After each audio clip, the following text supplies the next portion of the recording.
Уважаемые Юлия Федоровна, Валерий Михайлович, позвольте вас, как преподавателей Сыктывкарского медицинского колледжа, как бывших выпускников, но в то же время вы выпускники, поздравить с 1 сентября, с Днем знаний, с началом нового учебного года, с годом 85-летия Сыктывкарского медицинского колледжа, училища фельдшерско-акушерской школы.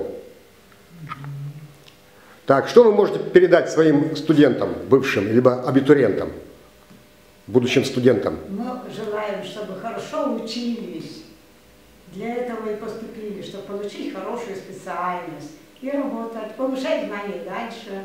Вот этого мы желаем. Наша работа всегда востребована, и всегда можно заработать на кусок хлеба и так далее. Студентов мы любим. Их все ждут на базах, потому что некому работать. Да, да. Дай Бог вам здоровья, любить и быть любимыми. Всего доброго. Спасибо.